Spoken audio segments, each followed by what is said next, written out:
bring a very unique vantage point in your role, where you not only lead IT, you also lead human resources. Because I believe they go hand in glove, particularly in the business that I am in. I know this so well. And our Tech Mahindra's relationship with Mahindra has been deep and growing. We already have 2,500 odd people, and the best part of what we have seen is the diversity that we are able to get. As a company, we have, I think, about 34% females. In Visakhapatnam, we have 49%. So it's a standout. It kind of goes to show the importance that has also been given to education and women's skill development.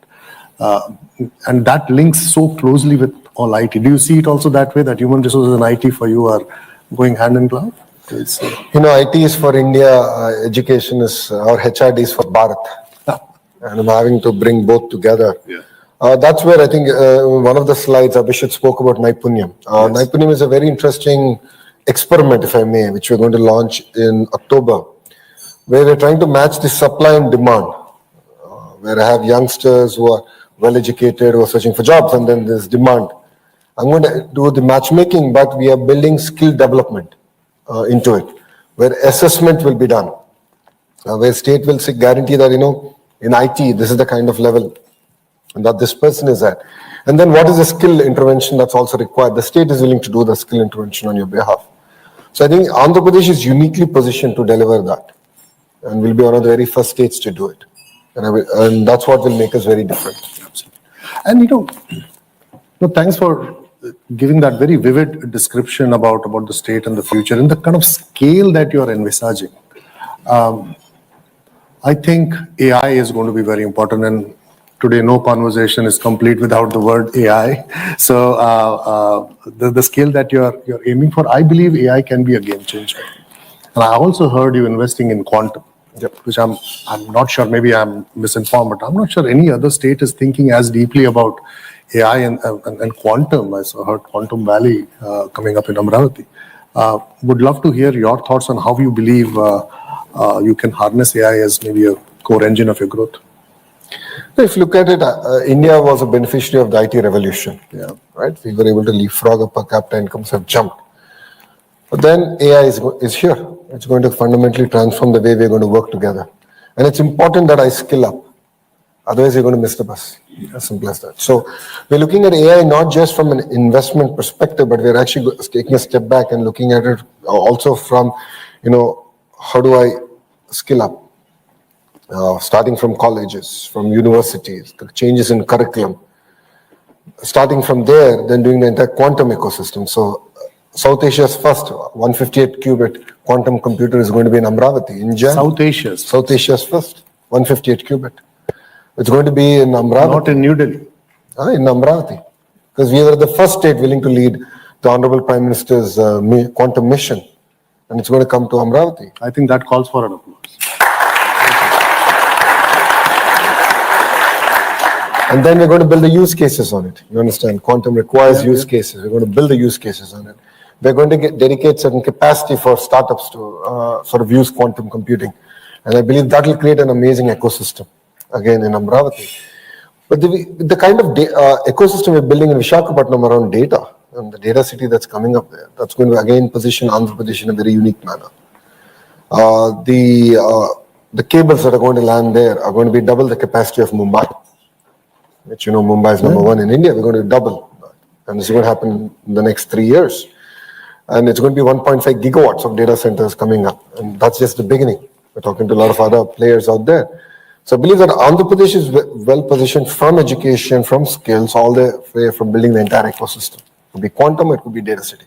I believe that we are positioned well. And do you think GCCs would be a big beneficiary of this infrastructure, digital and the physical infrastructure that you're developing, and with all the buzz around GCCs and how they are becoming very strategic to global companies, and no longer they are the back office places. They are now more strategically building products for the future, and that's where I believe they are looking for states and cities which can provide them the right infrastructure and the right talent. And I think what you just told me potentially GCCs can be big beneficiaries of that. Absolutely. I mean, I think GCC is boiled down to talent, talent, and talent. Yeah. Anyone can build an office space. I can give you best air conditioning. That's the easy bit, right? Go to Tech Mahindra. Just look around. I can challenge at least 25% of your workforce will be from the 2 Telugu-speaking states. So talent exists. Yeah. We have it. We are going to skill up. Yeah. And that's what makes us very unique as a state. Historically, due to lack of opportunity, because we were a combined state, all this talent used to go to Hyderabad. Yeah. But the state got bifurcated about a decade back. And now we are building this vibrant ecosystem in Visakhapatnam around IT. It could be data city, it could be the traditional services like what TechM or TCS would do, or even the GCCs. But the backbone is talent, and we have the talent in Andhra Pradesh. So I believe that again makes us very unique compared to any other state in India. And while we spoke about AI, talking a little bit about the brick and mortar part of the economy, which is manufacturing, next gen manufacturing in particular, I think is going to be key for the growth of the country. Unless India gets its act right in manufacturing, it's going to be very hard to grow at 8 to 10% that is needed to get to the 2047 vision. And whether it is semiconductors or EVs or the green energy projects, some of the slides I saw from Abhishek were little staggering numbers, and the vision was very, very evident. Maybe if you could really talk about how you see these sectors shaping Andhra Pradesh's industrial future. I've given the lay of the land. If you've seen, starting from Kia all the way up to the chemical city, that's the lay of the land. But what will differentiate us is again the vertical and horizontal integration. Yeah. I think that will position us well. So let's talk about renewable energy as a case in point, right? Renew is a well-known player in the space. I heard that they were looking at manufacturing, and I had a conversation with Sinhaji, and we got one bit of it. And then when I had lunch with him in Delhi, he said, I'm looking at backward integration. So I want to go back to wafers, and let's start from there. What can Andhra do for me? That's the kind of work we're talking about. So, if India has to grow at double digit, we need to go back to the most basic and go all the way up to energy. So it's no longer just about, okay, energy is going to be done by one company, manufacturing going to be done by another company. Everyone's looking at integrating. And that's exactly the role that Andhra Pradesh can play. So that's the entire vertical bit. And the horizontal is the education, the skills, and the testing labs. And that's what again makes Andhra Pradesh very unique compared to other states. We are doing this in compressed biogas. We're working with Reliance. It's close to about a $5.5 billion investment coming into Andhra Pradesh.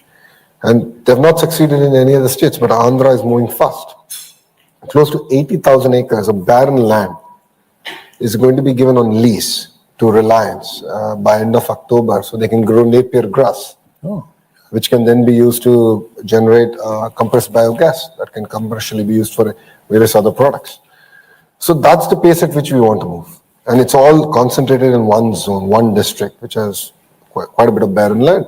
But then that's where education comes in. So I'm already working with their team and say, okay, what's the curriculum? What's the kind of talent you need at the factory level, at the agri level? And that's the kind of role that we play. See, once you shake hands with Andhra Pradesh, it's no longer your project, it's our project. So together we do it.